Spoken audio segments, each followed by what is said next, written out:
Example number 2, इस question में हमें दिया है साइन बी और साइन क्यू इक्वल है और हमें प्रूफ करके दिखाना है कि एंगल बी और एंगल क्यू इक्वल है। इस क्वेश्चन को प्रूफ करने के लिए हमें सिमिलर ट्राइंगल पे जाना पड़ेगा।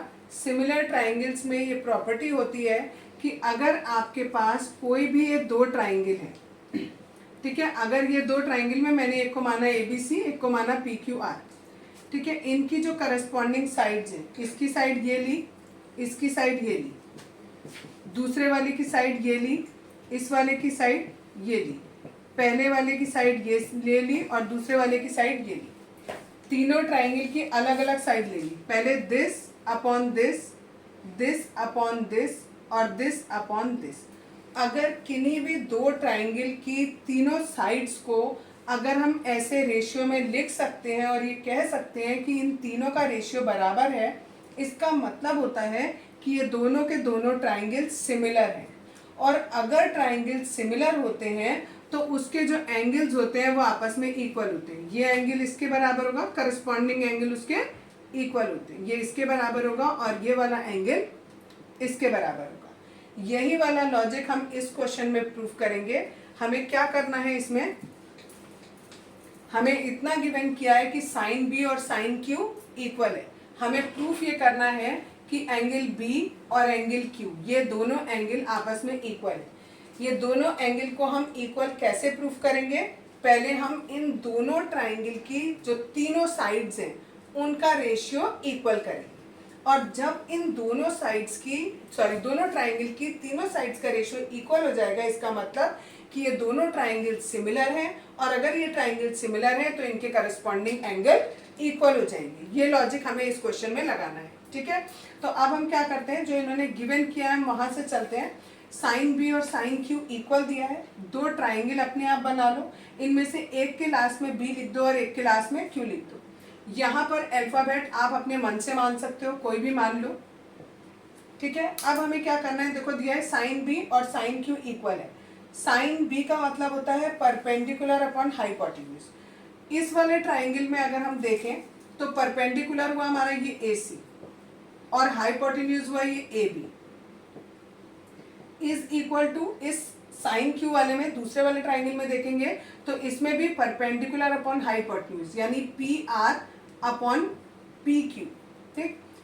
इसको मैं ऊपर ले गई और इस वाले को मैं नीचे ले आई। A C upon P R is equal to A B upon P Q. ऐसा क्यों किया मैंने? क्योंकि मुझे क्या करना है, मुझे तीनों दो ट्राइंगल हैं उनकी तीनों साइड्स का रेशियो इक्वल करना है, ठीक है। तो यहाँ पर पहले ट्राइंगल की साइड नीचे मेरे पास दूसरे ट्राइंगल की साइड आनी थी, जबकि मेरे पास यहाँ क्या आ रही थी, सेम ट्राइंगल की साइड आ रही थी, इसलिए मैं इस साइड को ऊपर ले गई और इस वाली साइड को नीचे ले आई, ठीक। यानी अब ये वाली साइड देखो, ये पहले ट्राइंगल की साइड है, ये वाली दूसरे ट्राइंगल की साइड है। सिमिलरली ये वाली ए बी जो है पहले ट्राइंगल की साइड है और पी क्यू मेरे पास दूसरे ट्राइंगल की साइड है। इसको मैंने अपने मन से मान लिया कि ये के इक्वल है। अब मैं जो तीसरी साइड बची हुई है, अगर उसको भी, उन दोनों साइड्स का रेशियो भी अगर मैं के इक्वल कर दूं तो दैट मीन्स कि तीनों के तीनों रेशियो क्या हो जाएंगे, बराबर हो जाएंगे, तीनों साइड का रेशियो। दैट मीन्स दोनों ट्राइंगल मेरे सिमिलर हो जाएंगे।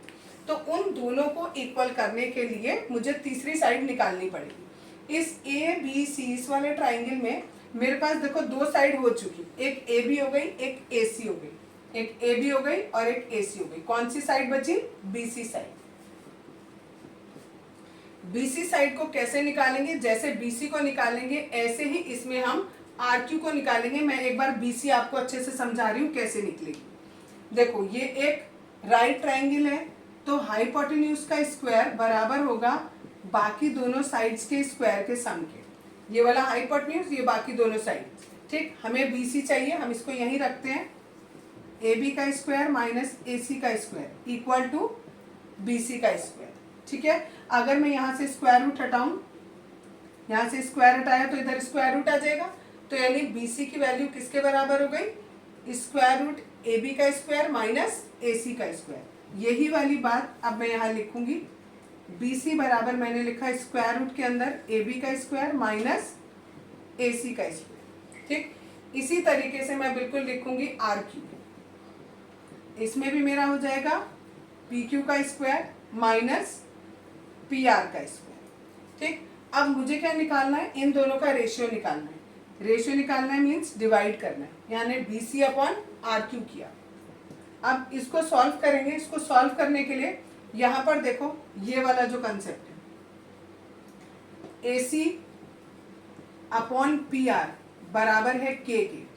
ठीक है, इक्वल टू के लिखा है। इस पी आर को अगर मैं यहाँ मल्टीप्लाई करूँ, क्रॉस मल्टीप्लाई करूँ पी आर को, तो यहाँ से ये हट जाएगा पी आर, यानी ए सी किसके बराबर हो गया, पी आर, के इंटू पी आर के बराबर हो गया।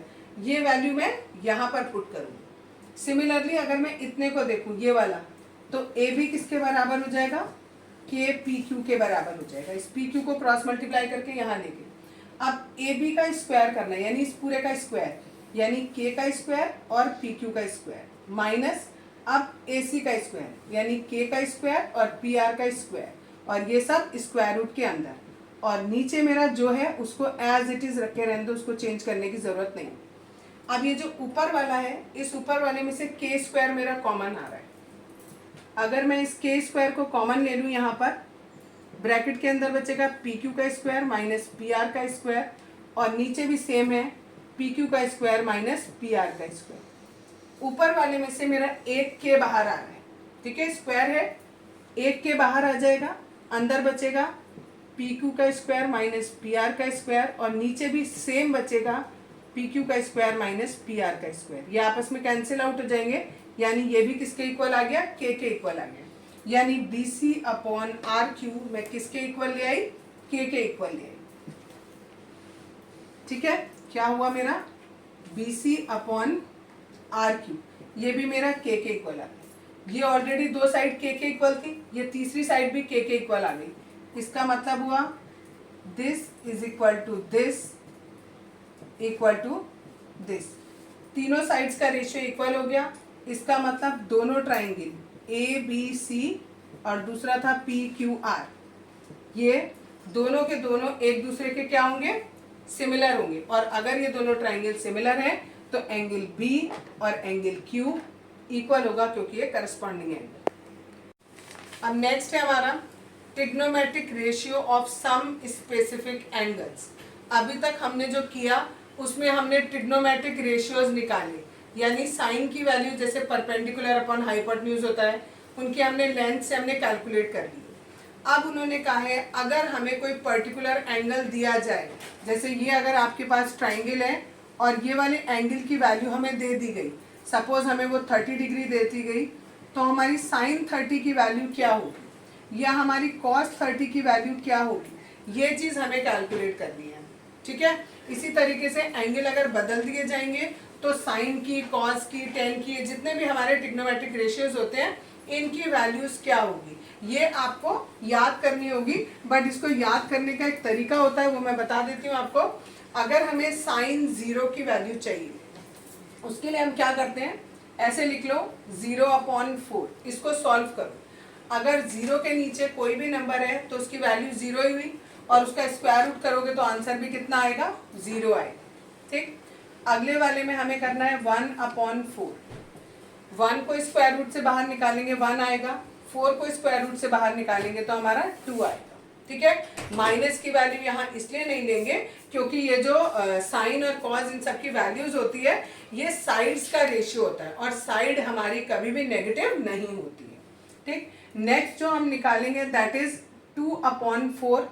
2/4 को हमने पहले कट कर दिया, 1/2, 1 का स्क्वायर रूट लिया 1, और √2 का स्क्वायर रूट सॉल्व नहीं हो सकता है तो इसको स्क्वायर रूट 2 ही लिख दिया हमने। नेक्स्ट है हमारा 60 डिग्री, इसमें लिखेंगे 3/4, √3 सॉल्व नहीं होगा, ऊपर ऐसे ही रहेगा, 4 को सॉल्व करके हमारा 2 आ गया। अगला वाला हमारा जो है 4/4 लिखेंगे, इसको काटेंगे 1 हो जाएगा, और 1 का स्क्वायर रूट करेंगे तो हमारी वैल्यू 1 आ जाएगी। यानी सिंपली हमें यहाँ क्या करना है, पहले स्क्वायर रूट के अंदर 0/4, फिर 1/4, फिर 2/4, फिर 3/4 एंड फिर 4/4 लेना है। ये हमारी साइन की सारी वैल्यूज हो गई। अब हमें कॉस की वैल्यू निकालनी है। कॉस की वैल्यू के लिए हमें जितनी भी ये वैल्यूज लिखी है इनको रिवर्स ऑर्डर में लिख देना है। यानी सबसे लास्ट में हमने 1 लिखा है तो यहाँ 1 लिख देंगे, उसके बाद हमने √3/2 लिखा है, तो ये √3/2 हो जाएगी इसकी वैल्यू। नेक्स्ट वैल्यू ये है 1/√2 हो जाएगी। नेक्स्ट वैल्यू ये है 1/2, ये हो जाएगी। और यहाँ पर वैल्यू 0 है, ये वैल्यू 0 हो जाएगी। ठीक, ये कॉस की वैल्यूज भी हो गई सारी। अब हमें निकालनी है टेन की वैल्यू। हमने एक रूल पढ़ा हुआ था, नहीं पढ़ा है तो अभी बता देती हूँ। साइन जो टेन होता है वो बराबर होता है साइन अपॉन कॉस की। ठीक है, दैट मीन्स अगर हमें टेन की वैल्यू निकालनी है और हमें साइन और कॉस की वैल्यू पता है तो दोनों को हम डिवाइड करते हैं। ठीक, तो यहाँ पर मैं दोनों को डिवाइड करके लिखूंगी 0/1, तो ये हमारा क्या आएगा 0 आएगा। तो मैं डायरेक्ट लिख रही हूं। अब सेकेंड है, अगर हमें इसकी वैल्यू निकालनी है दिस अपॉन दिस, यानी हमें क्या करना है 1/2 और डिवाइड करना है √3/2 से।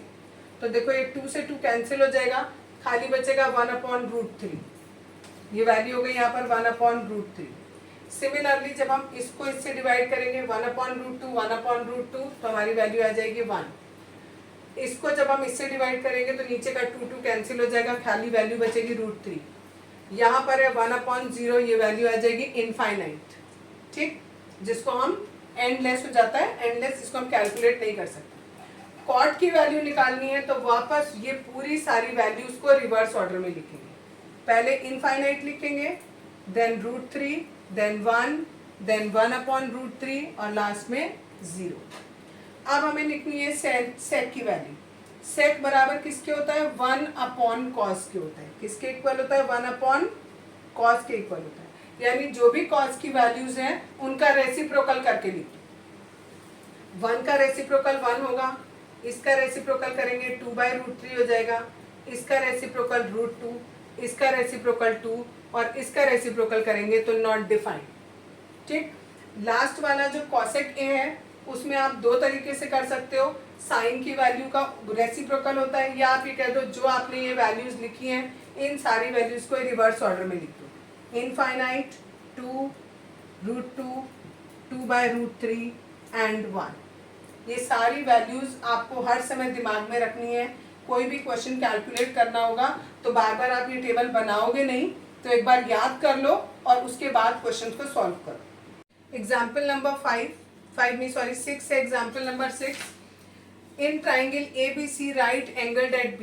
राइट एंगल दिया है B पर, AB की लेंथ हमें दी है 5 सेंटीमीटर और ये वाला एंगल ACB ये हमें 30 डिग्री दिया है और हमें ये दोनों साइड कैलकुलेट करनी है। ठीक है, इसको हम दो तरीके से कर सकते हैं। हमें पता है sine 30 degree is equals to होता है परपेंडिकुलर अपॉन हाइपोटेन्यूज। 30 डिग्री क्यों लिखा, जो भी यहाँ एंगल दिया है अगर हम लिखते हैं साइन C तो हमारा होता है परपेंडिकुलर अपॉन हाइपोटेन्यूज। तो यहाँ पर C की वैल्यू हमें कितनी दी है 30, तो वो हमने यहाँ रख दी 30 डिग्री। ठीक है, परपेंडिकुलर अपॉन हाइपोटेन्यूज, परपेंडिकुलर की वैल्यू हमें दी है 5, तो हम यहाँ क्या रख देंगे 5 रख देंगे। हाइपोटेन्यूज हमको कैलकुलेट करना है। ठीक, साइन 30 की वैल्यू होती है 1/2, टेबल में से याद कर लो सब लोग। ठीक है, ये हो गया। अब हमें हाइपोटेन्यूज निकालना है, क्रॉस मल्टीप्लाई कर लें। हाइपोटेन्यूज बराबर हो गया 10 सेंटीमीटर। ठीक है, यानी ये आ गया हमारा 10 सेंटीमीटर। अब हमें ये बेस और कैलकुलेट करना है। एक तो तरीका है कि हम पाइथागोरस थ्योरम लगाते हैं। ठीक है, पाइथागोरस थ्योरम हमारी होती है AC का square is equals to AB का स्क्वायर प्लस BC का स्क्वायर। यहाँ पर 10 का स्क्वायर, यहाँ 5 का स्क्वायर और ये BC का स्क्वायर। ये 100, ये 25 और ये BC स्क्वायर। इस 25 को इधर ले जाएंगे, 75 बचेगा BC का स्क्वायर। स्क्वायर हटाएंगे तो यहाँ आ जाएगा 5√3 सॉरी इक्वल्स टू BC, यानी ये वाली साइड हमारी आएगी 5√3 सेंटीमीटर। लेकिन इसी को कैलकुलेट करने का दूसरा तरीका ये है कि जैसे हमने यहाँ पर साइन लगाया है ऐसे अब हम यहाँ पर कॉज लगाते हैं। ठीक है, अगर हम यहाँ पर कॉज लगाते हैं कॉस 30 डिग्री तो वो बराबर होगा बेस अपॉन हाइपोटेन्यूज। बेस है हमारा ये BC, इसकी जगह हमने रख दिया BC और हाइपोटेन्यूज हमने इससे पहली वाली उसमें निकाला हाइपोटेन्यूज 10 सेंटीमीटर, तो हम यहाँ पर हाइपोटेन्यूज की वैल्यू रख दें 10। ठीक, cos 30 की वैल्यू होती है √3/2 इक्वल्स टू हो गया BC अपॉन 10। ये BC हमें कैलकुलेट करना है। इस 10 को क्रॉस मल्टीप्लाई करके इधर किया से इसको कट किया, ये आ गया 5√3। तो चाहे आप इस मेथड से कैलकुलेट करो, सेंटीमीटर ज़रूर लिख देना, ठीक है, और चाहे इस मेथड से कैलकुलेट करो, दोनों से आंसर सेम आएगा। नेक्स्ट एग्जाम्पल है एग्जाम्पल नंबर 7। इसमें दिया है ट्राइंगल पी क्यू आर जो है आपको गिवन है, और क्यू जो है वो 90 डिग्री है, this side is 3 centimetre and this is 6 centimetre, और हमें ये वाला एंगल और ये वाला एंगल फाइंड आउट करना है। एंगल कैसे फाइंड आउट करेंगे हम देखेंगे। अगर हमारे पास एंगल होता तो हम ऐसे लिखते हैं ना, sine R is equals to perpendicular upon hypotenuse. तो हमने लिखा sine R equals to perpendicular हो गया 3 और ये हो जाएगा 6, दैट मीन्स 3/6, यानी ये आ गया 1/2। साइन आर आ रहा है 1/2। अब हम देखेंगे साइन में 1/2 किसकी वैल्यू होती है, 30 डिग्री की वैल्यू होती है। अब इन दोनों को कंपेयर करेंगे तो आर की वैल्यू कितनी आ गई, 30 डिग्री आ गई, ठीक है। अब एक और तरीका, अगर हमें ये दूसरा एंगल निकालना है तो तीनों एंगल का सम कितना होता है, 180 डिग्री होता है। एंगल क्यू, एंगल आर और एंगल पी, इन तीनों का सम 180 डिग्री। ये 90 दिया है, ये हमने 30 निकाला और ये हमें कैलकुलेट करना है। तो ये एंगल पी बराबर आ जाएगा 180 माइनस 120, इट इज 60 डिग्री, ठीक है। और दूसरा तरीका इसको करने का क्या है वो भी देख लो। अगर हम इधर से देखें, ठीक है, अब मैंने कहा ऐसे रख लो, ये P को यहाँ मान लो, R को यहाँ मान लो और Q को यहाँ मान लो, ठीक है। तो हमारा जो PQ है वो 3 सेंटीमीटर है और ये हमारा 6 सेंटीमीटर है, ठीक। अगर इसके हिसाब से निकालेंगे तो हमारा कॉस P बराबर होता है बेस अपॉन हाइपोटेन्यूज। बेस है 3, हाइपोटेन्यूज है 6। इसको सॉल्व किया, ये भी 1/2 आया। कॉस में 1/2 किसकी वैल्यू होती है, 60 डिग्री की वैल्यू होती है। तो P किसके बराबर हो गया, 60 डिग्री के हो गया। ऐसे भी कैलकुलेट कर सकते हैं और ऐसे। एग्जाम्पल नंबर 8 है, इसमें हमें दो चीज दी हुई है। साइन A माइनस बी दिया है 1/2 के बराबर, और दूसरा दिया है हमें cos A plus B equals to 1/2, ठीक है। आगे लिखा हुआ है आपको कि जो A प्लस बी की वैल्यू है वो 0 से बड़ी है और 90 के या तो बराबर है या फिर 90 से छोटी है, ठीक है। तो हमें करना क्या है, हमें A और B की वैल्यू निकालनी है। अब देखो कैसे निकालेंगे A और B की वैल्यू। यहाँ साइन दिया हुआ है, हम देखेंगे sine A minus B as it is लिखा। अब हम देखेंगे साइन में ही 1/2 वैल्यू किसकी होती है, 30 डिग्री की। तो हमने 1/2 की जगह लिखा साइन 30। अब इन दोनों को कंपेयर किया तो A माइनस बी बराबर आ गया 30 डिग्री की। This is equation number 1। Similarly हमने यहाँ पर देखा cos A प्लस बी, 1/2 किसकी वैल्यू होती है, cos 60 की वैल्यू होती है। तो यहाँ पर कंपेयर किया तो A/B आ गया हमारा 60 degree. This is equation number 2। अब इसमें लीनियर इक्वेशन लगा दो, दो इक्वेशन हो गई, दोनों को सॉल्व करना है, A और B की वैल्यू निकालनी है। हमने दोनों इक्वेशन को ऐड कर दिया। अगर हम दोनों इक्वेशन को ऐड करेंगे तो ये कैंसिल, यहाँ 2A, यहाँ 90, A की वैल्यू आ गई हमारी 45। अगर A की वैल्यू 45 है तो A minus B equal to 30 दिया है। A की जगह 45 minus B equal to 30, it is 45 minus 30 is equals to B, यानी ये आ गया 15 डिग्री। Trigonometric identities. सबसे पहले आइडेंटिटी किसे कहते हैं।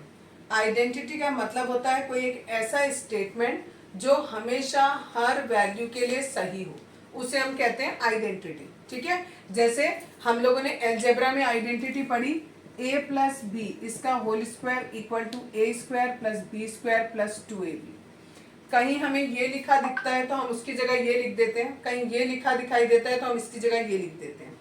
सिमिलरली हमें ट्रिग्नोमेट्री में पढ़ना है। हमारे पास ट्रिग्नोमेट्री में 3 आइडेंटिटीज है, ये पहली, दूसरी, तीसरी। यहाँ पर थीटा लिखा हो, ए लिखा हो, बी लिखा हो, कुछ भी लिखा हो, उससे कोई फर्क नहीं पड़ता। लेकिन याद रखना है, अगर जो चीज़ यहाँ लिखी है वही चीज़ यहाँ पर होनी चाहिए। ऐसे नहीं चलेगा कि यहाँ आपने थीटा लिख दिया और यहाँ आपने ए लिख दिया और दोनों का सम इक्वल टू 1 कह दिया, तो नहीं चलेगा, ठीक है।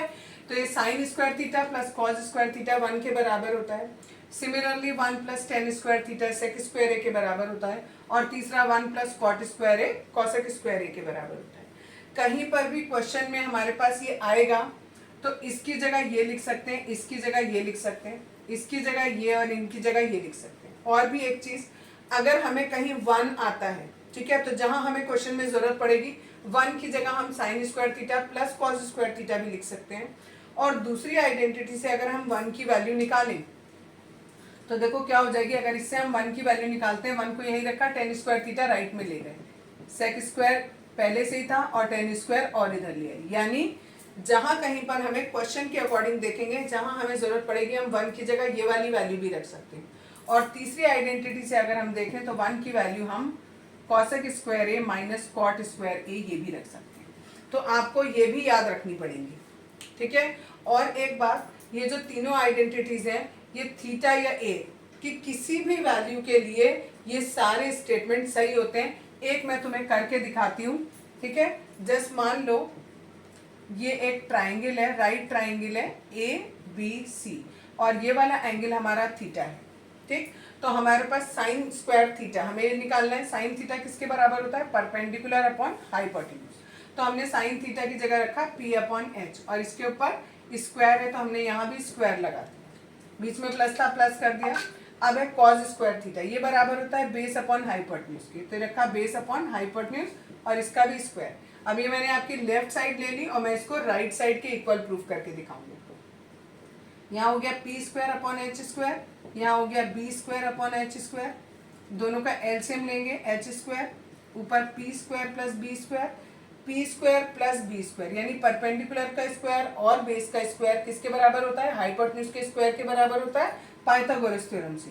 तो ऊपर भी H स्क्वायर नीचे भी H स्क्वायर कैंसिल हो गए, आ गया 1 यानी राइट साइड के बराबर आ गया, ठीक है। जिस तरीके से ये प्रूफ है, इसी तरीके से जो दो आइडेंटिटी और हैं उनको भी आप ऐसे ही प्रूफ कर सकते हो। लेकिन जनरली ये प्रूफ आपका पेपर में नहीं पूछा जाता है, बट पूछा जाए तो आप इस तरीके से वैल्यू सिंपल यही वैल्यूज पुट करके प्रूफ कर सकते हो। 2-3 चीजें और बता रही हूँ, जैसे अगर हमारे पास 10 कहीं पर भी होता है, जो भी एंगल लिखा है, ए लिखा हो, थीटा लिखा हो, व्हाटएवर इट में भी, आपको जो 10 होता है वो साइन अपॉन कॉस के बराबर होता है। जब वैल्यू निकालना सिखाया था तब बताया था कि साइन और कॉस की वैल्यू को डिवाइड कर दो, तो यहाँ पर भी ए लगा दो, यहाँ भी ए लगा दो। तो जहां पर भी हमारा क्वेश्चन में 10a है, हम उसकी जगह ये लिख सकते हैं। सिमिलरली अगर हमारा कॉट ए है तो हम उसकी जगह कॉस ए अपॉन साइन ए लिख सकते हैं, ठीक है। अगर हमारा कॉसेक ए है उसकी जगह 1/sin ए लिख सकते हैं। सेक ए है तो 1 अपॉन कॉस ए लिख सकते हैं, ठीक है। हमारा अब जो हम क्वेश्चंस करेंगे उन क्वेश्चंस में हमें यही करना है कि जितने भी हमारी ये वैल्यूज हैं उन सारी वैल्यूज को कोशिश करेंगे साइन और कॉस में कन्वर्ट कर लें, तो हमारा क्वेश्चन बहुत इजी हो जाता है और जो भी हमें सॉल्व करना होता है वो बहुत इजीली सॉल्व हो जाता है। एग्जाम्पल नंबर 9 देखते हैं। Express the ratio cos A, tan A, sec A, इन तीनों को हमें साइन ए के फॉर्म में देना है। यानी हमें कॉस ए का ऐसा फॉर्मूला लिखना है जिसमें खाली साइन आ रहा हो। तो हमने अभी अभी आइडेंटिटी पढ़ी, cos square A plus sine square A equal to 1 की। हमें इसकी वैल्यू निकालनी है, इसको मैंने यहीं रखा, बाकी सब कुछ दूसरी तरफ ले गई। अब हमें इसमें भी खाली कॉस ए की वैल्यू चाहिए, तो यानी हमें ये स्क्वायर नहीं चाहिए। अगर मैं इधर से स्क्वायर हटाऊंगी तो दूसरी तरफ मेरा स्क्वायर रूट आ जाएगा। यानी अगर मुझे कहीं कॉस ए लिखना है तो मैं उसकी जगह पर ये वैल्यू भी लिख सकती हूँ, ठीक है। तो ये मेरा कॉस ए किस में कन्वर्ट हो गया, साइन ए के फॉर्म में कन्वर्ट हो गया है, ठीक है। दूसरी चीज जो मुझे बतानी है इसमें, टेन ए को बताना है साइन ए के फॉर्म में। अब देखो टेन ए अभी अभी बताया मैंने आपको, sign A upon cos A लिखते हैं, ठीक है। लेकिन हमें इस राइट साइड में कुछ और नहीं चाहिए, केवल साइन चाहिए। तो साइन तो चाहिए हमें, वो लिखा, कॉस नहीं चाहिए। कॉस की जगह क्या लिख दूं, ये वाला फॉर्मूला, क्योंकि इसमें क्या है, खाली साइन है। तो ये मेरी 10a की वैल्यू हो गई in the form of sine A, सब कुछ साइन में कन्वर्ट हो गया, ठीक। तीसरी चीज है हमारी सेक ए। सेक ए को भी हमें किस में कन्वर्ट करना है, साइन में। सेक बराबर होता है 1 अपॉन कॉस की, और कॉस की अभी अभी वैल्यू निकाली, ये वैल्यू मैंने यहाँ पुट कर दी। तो दैट मीन्स सेक ए किसके इक्वल हो गया, 1 upon square root 1 minus sine square A. Example number 10 देखो, ये क्वेश्चन दिया है और इस क्वेश्चन की जो लेफ्ट साइड है हमें इसे प्रूव करना है किसके बराबर, 1 के इक्वल प्रूव करना है। तो हम लेफ्ट साइड लेके चले। अब हमें यहाँ पर देखो कुछ ऐसी चीजें चाहिए जिससे हमारी सब आपस में कैंसिल आउट हो जाए और आंसर हमारा कितना आ जाए, 1 आ जाए। तो हमने क्या किया, जब भी आपको इस तरीके का क्वेश्चन आए उसमें जहां पर भी आपका सेक दिया हो, टेन दिया हो या कुछ भी और दिया, साइन और कॉस के अलावा कुछ भी और दिया है तो आप उसे चेंज कर दो। ठीक है, तो इसको मैंने चेंज कर दिया 1/cos। ये साइन में ही था, इसको चेंज नहीं किया। ठीक, ये वाला फिर आ गया और इन सब के बीच में क्या है, मल्टीप्लाई। इसको चेंज किया 1/cos, इसको चेंज किया साइन ए अपॉन कॉज। ठीक, यहाँ पर 1/cos A as it is लिखा, ऊपर आ गया 1 माइनस साइन ए, इसे 1 से मल्टीप्लाई कर दिया, 1 माइनस साइन ए। इनका एलसीएम ले लिया, एलसीएम लेंगे तो cos ए आएगा और ऊपर आएगा 1 प्लस साइन ए। अब ऊपर देखो फॉर्मूला लग रहा है 1 minus sine A 1 plus sine A, यानी A minus B and A plus B, यानी 1 माइनस साइन स्क्वायर ए और नीचे आ रहा है मेरा कॉज स्क्वायर ए। ठीक, अभी आइडेंटिटी पड़ी थी cause square A plus sine square ए बराबर है 1 के। कॉज स्क्वायर ए को एक तरफ रखा मैंने, 1 माइनस साइन स्क्वायर ए। इस पूरे की जगह पर मैं कॉज ए लिख सकती हूँ, यहाँ ऊपर आ रहा है ये, तो सेम मैंने क्या किया, ऊपर रखा कॉज ए और नीचे भी लिखा कॉज ए। ये और ये कैंसिल हो गया, आंसर आ गया 1, यानी RHS मेरा प्रूफ हो गया LHS के इक्वल। नेक्स्ट एग्जाम्पल नंबर 11, ये क्वेश्चन दिया है हमें, इसमें हम क्या करेंगे, इसमें हम दोनों साइड को लेके चलेंगे। क्यों दोनों साइड को लेके चलेंगे, बिकॉज यहाँ पर भी साइन कॉज में नहीं है और यहाँ भी साइन कॉज में नहीं है। कभी कभी हम दोनों साइड को लेके चलते हैं, कभी हम एक साइड को लेके चलते हैं। तो हम यहाँ पर और ऐसा भी कर सकते हैं कि एक साइड को लेके चले, लेकिन उससे हमारा कैलकुलेशन फालतू में बढ़ेगा। तो हम क्या करते हैं, देखो इधर वाले में कॉट ए में हमने लिखा cos upon sine A, minus का cos A as it is रखा। ऐसे ही यहाँ नीचे किया cos A upon sine A plus cos A. ऊपर वाले में, यहाँ वाले में भी हमने राइट साइड में भी साथ ही साथ करते जा रहे हैं। इसको किया 1/sin A minus 1 upon sine A plus 1। अब इधर वाले का भी एलसीएम ले लें और नीचे वाले का भी एलसीएम ले लें। ठीक है, या एलसीएम, बहुत एलसीएम लेने की जरूरत ही नहीं है, क्वेश्चन बहुत जल्दी सॉल्व हो जाएगा। यहाँ देखो ऊपर वाले में से कॉज ए कॉमन दिख रहा है, तो ऊपर से हमने कॉज ए कॉमन ले लिया। ब्रैकेट में क्या बचा, 1 अपॉन साइन ए माइनस 1, और नीचे या नीचे वाले में से भी हमने कॉज ए कॉमन ले लिया, 1 अपॉन साइन ए प्लस 1, और इधर वाला एज इट इज लिखे रहने दिया, कुछ करने की जरूरत नहीं क्योंकि हमारा इधर और इधर सेम आ रही है वैल्यू, प्लस 1। ये कॉज ए से कॉज ए कैंसिल हो गया, दोनों साइड कैसे आ गई, इक्वल आ गई। That means LHS equal to RHS। बस हमें दोनों को इक्वल प्रूफ करना होता है। यस, एग्जाम्पल नंबर 12, आपको ये दिया है और ये प्रूफ करना है। क्वेश्चन में साइन और कॉस के फॉर्म में दिया है और हमको साइन, सेक और टेन लेके आना है। तो सेक लेके आना है तो हमने क्या किया, इस पूरे को ऊपर वाले को भी और नीचे वाले को भी कॉस थीटा से डिवाइड कर दिया। जब पूरे सारे टर्म्स को कॉस थीटा से डिवाइड करेंगे तो ये बनेगा 10, ये 1 बनेगा, ये सेक बनेगा, ये 10, ये 1 और ये सेक, ये हमने यहाँ लिख दिया। अब इनको मल्टीप्लाई करेंगे हम tan theta minus sec theta से। क्यों करेंगे, क्योंकि हमें इसमें आइडेंटिटी का यूज करना है और वो आइडेंटिटी है sec square theta equals to 1 plus tan square theta. Square लेके आना है तो स्क्वायर तभी आएगा जब हम सिमिलर चीज से मल्टीप्लाई करेंगे। तो हमने इसके कॉन्जुगेट ले लिया यहाँ पर और उससे हमने मल्टीप्लाई कर दिया। यहाँ पर ऊपर देखो ये a प्लस बी हो गया और ये a माइनस बी हो गया। तो शुरू में इसको जब इससे करेंगे तो हमारा आ जाएगा tan square theta minus sec square theta, और जब -1 से इसको करेंगे तो ये एज इट इज आ जाएगा। नीचे वाले में कुछ चेंज नहीं करना है, ऐसे ही दोनों को ब्रैकेट में लिखते चलो। इसकी जगह पर हमने आइडेंटिटी यूज करी ये वाली, sec square theta equal to होता है 1 प्लस टेन स्क्वायर थीटा। ये हमें क्वेश्चन में भी गिवन है। हमने क्या किया, 1 को इधर ले आया -1 और सेक स्क्वायर थीटा को उधर ले गए। तो देखो tan square theta minus sec square theta की वैल्यू आ गई -1, ये वैल्यू मैंने -1 यहाँ पुट कर दी। साथ में ये था माइनस एज इट इज, ये tan theta minus sec theta as it is. अब नीचे अपॉन में आ गया, जो भी हमारा नीचे कुछ दिया हुआ था वो एज इट इज हमने लिख लिया। अब ऊपर देखो सब कुछ माइनस में आ रहा है तो हमने माइनस कॉमन ले लिया। जब माइनस कॉमन लिया, ये प्लस का हो गया, ये प्लस का हो गया और ये वाला हमारा माइनस का रहेगा। ठीक, अब ये दोनों टर्म बिल्कुल एक जैसे हैं। देखो यहाँ 1 प्लस का है, ये भी प्लस का है, टेन थीटा प्लस का है, यहाँ भी प्लस है, सेक थीटा माइनस है, ये दोनों आपस में कैंसिल हो गए। ऊपर से बचा माइनस का 1 और नीचे बचा tan theta minus sec theta. तो जब हम इसको सॉल्व करेंगे, माइनस से मल्टीप्लाई करेंगे तो यहाँ उल्टा हो जाएगा, 1 upon sec theta minus tan theta.